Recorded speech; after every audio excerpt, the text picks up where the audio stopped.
ज्यादा पढ़ने से ज्यादा मार्क्स आते हैं, ऐसा बिल्कुल भी नहीं है। पढ़ते जा रहे हैं, पढ़ते जा रहे हैं, पढ़ते जा रहे हैं, पढ़ते जा रहे हैं, पहले चैप्टर का सवाल का जवाब नहीं दे पाते, पहले चैप्टर पहले।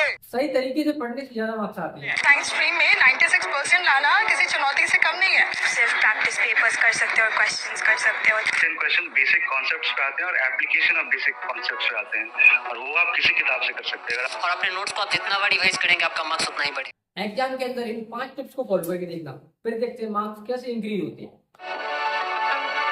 क्या आपके साथ भी ऐसा होता है कि आपका दोस्त सिर्फ 2 घंटे पढ़ के टॉप कर जाता है और आप 5, 6, 7, 8 घंटे पढ़ते हो, फिर भी आपको ना याद होता ना ही नंबर आते हैं। हाँ, तो आपका दोस्त क्या कर रहा है? स्मार्ट स्टडी कर रहा है। तो इसके लिए आपको क्या करना है, क्या नहीं करना, मैं आपको एक एक स्टोरी वाइज बताऊंगा कि आपको कैसे करना है। सबसे पहले मैं आपको एक स्टोरी सुनाता हूँ।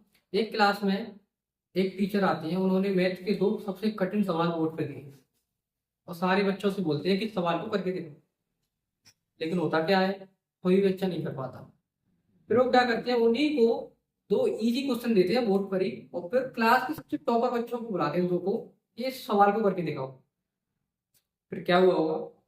फिर होता यह है कि वो बच्चे उस इजी सवाल को भी नहीं कर पाते।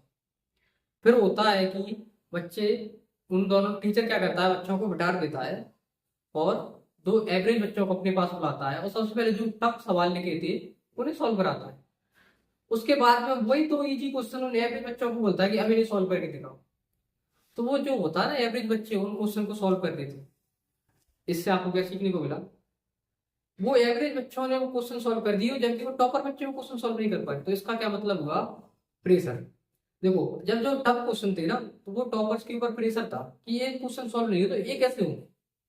और वो जब वो एवरेज बच्चों के सामने जब टफ क्वेश्चन सॉल्व हो गए थे, तब उन्होंने, उनके पास एक वो था कि हमने टफ सॉल्व हो गए तो ये सॉल्व हो जाएंगे। तो इसका क्या मतलब? प्रेशर। एग्जाम में एक एक छोटी छोटी चीज मायने रखती है। तो आज हम 5 ऐसी बातों पे जानेंगे जो आपको स्मार्ट स्टडी करने पर मजबूर कर देगी। चलो स्टार्ट करते हैं अपनी पहली स्टडी से। देखो, पहला है अपना टारगेट। क्या पहला पॉइंट अपना? टारगेट। देखो, इसके लिए मैं एक और स्टोरी बताता हूँ, मैं लिख के भी लाया हूँ। देखो, रवि और अमन दोनों बोर्ड एग्जाम की तैयारी कर रहे हैं और रवि रोज 6 घंटे पढ़ता है, लेकिन बिना प्लान, मतलब कोई नहीं, कुछ भी उठाया और पढ़ लिया।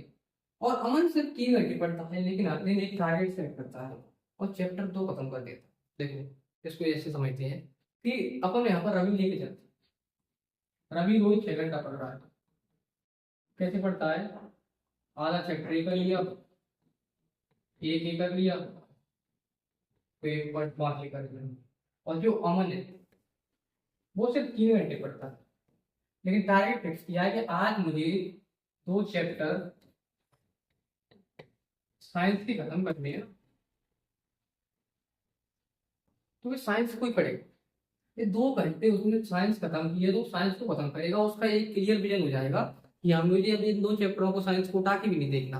लेकिन इसका कुछ भी क्लियर नहीं हुआ, कुछ भी, अगर ये ऐसे करता है तो देखो इसका रिजल्ट क्या निकलेगा? इसका रिजल्ट निकलेगा कि अमन ने पूरे सिलेबस को, अब मान लो उसने, अमन ने पूरे सिलेबस को आराम से रिवाइज कर लिया और जल्दी रवि वीक में ही कर गया।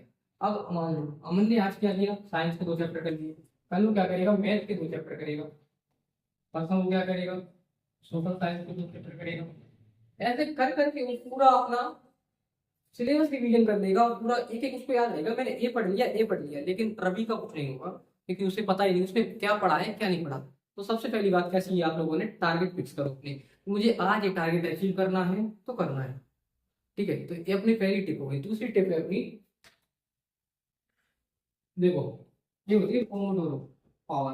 अब आप लोग सोच रहे हो कि पोमोडोरो पावर क्या होती है, तो आइए इसको भी एक स्टोरी से समझते हैं कि पोमोडोरो पावर क्या होती है। मैं आपको सबसे पहले बता देता हूँ। मेरे पास एक किताब है और मेरे पास एक मोबाइल है, मान लो। अब देखो, अब ये क्या हो रहा है इस किताब के साथ, इस मोबाइल के साथ, कि मैं इस किताब को पढ़ रहा हूँ, पढ़ रहा हूँ, और इस पास में मोबाइल भी है मेरे पास और ये मोबाइल भी चला रहा हूँ। तो इसको पढ़ रहा हूँ, मोबाइल चला रहा हूँ, पढ़ रहा हूँ, मोबाइल पर। तो ऐसा ही क्या हुआ था, ऐसा ही है। देखो, इसने जो पढ़ाई करते समय मोबाइल दे के दिया, फिर कॉन्सेंट्रेशन खत्म हो जाता। और उसी फिर उसने ट्राई किया पोमोडोरो टेक्निक। पोमोडोरो टेक्निक क्या होती है? देखिए, फिर 25 मिनट पढ़ाई की और फिर 5 मिनट ब्रेक की। आप लोग इसको बढ़ा सकते हो, आध घंटा पढ़ाई 5 मिनट ब्रेक, 1 घंटा पढ़ाई 5 मिनट ब्रेक, इससे क्या उसका कंसंट्रेशन लेवल दुगना हो गया। मतलब वो इतनी अच्छी चीजें कर रही थी, किस लिए कर रही थी कि 1 घंटा पढ़ के मुझे 5 मिनट के लिए मिलेगा।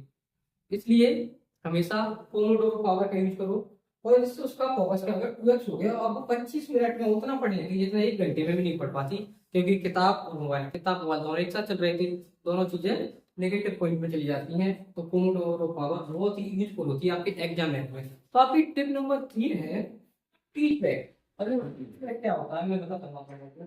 जैसे मुझे कोई चीज समझ में नहीं आ रही या मुझे याद नहीं हो रही, तो मैंने किसी को बिठा लिया अपने पास में, तो मैं उसको समझा रहा हूँ।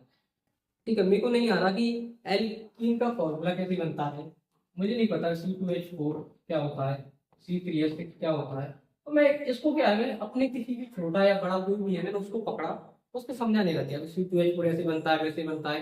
तो वो तो मुझसे नहीं समझा रहे, तो मुझसे खुद समझ रहे हैं। तो इसको बोलती है टीच बैक मेथड। क्या बोलते हैं इसको?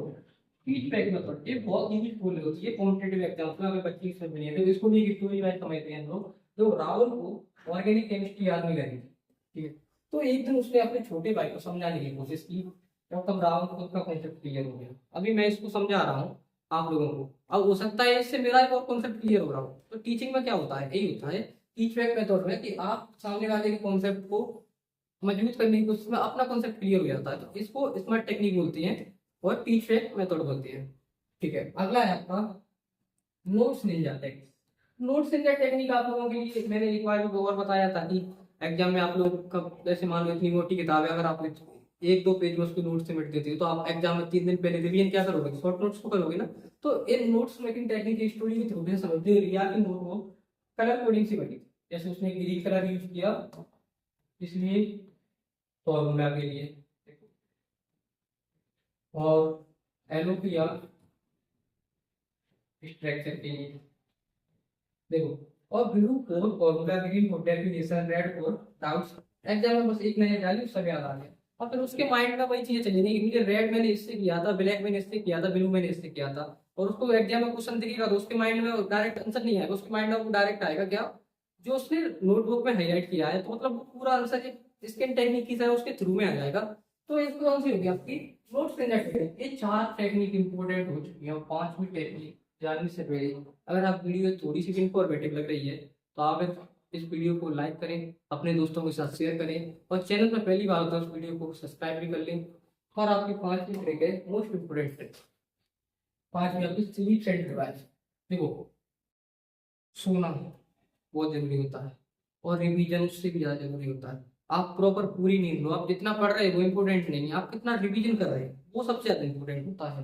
देखो, अब इसको की स्टोरी, जब करण रात भर जाकर पढ़ता था और एग्जाम में भूल जाता था, लेकिन जब उसने सोने से पहले रिवाइज किया और 7 घंटे की नींद ली तो पूरी मेमोरी शार्प हो गई। देखो, इसको एक और स्टोरी समझाता हूँ। जैसे कि आप लोगों ने देखा होगा कि एक बच्चा है कि वो 12 बजे तक पढ़ रहा है, वो 5 बजे उठ के पढ़ रहा है, नहीं होगा उसका। अगर वो 10 बजे सो रहा है, उधर वो 6 बजे उठ के पढ़ रहा है या 5 बजे उठ के पढ़ रहा है, तो ज्यादा चीजें हो जाएंगी मेमोरी। आप लोग देखते हो कि बॉडी बिल्डर भी अगर बॉडी वाला भी है तो फिर किसके लिए बोलेगा, आराम करने के लिए बोलेगा, सोने के लिए बोलेगा।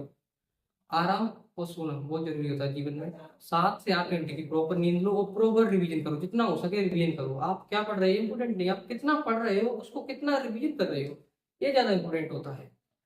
तो ये थी आपकी एग्जाम में 5 स्मार्ट टेक्निक जो आपको नंबर लाने से नहीं रुकेंगी, आपके नंबर इंक्रीज होंगे बहुत ज्यादा।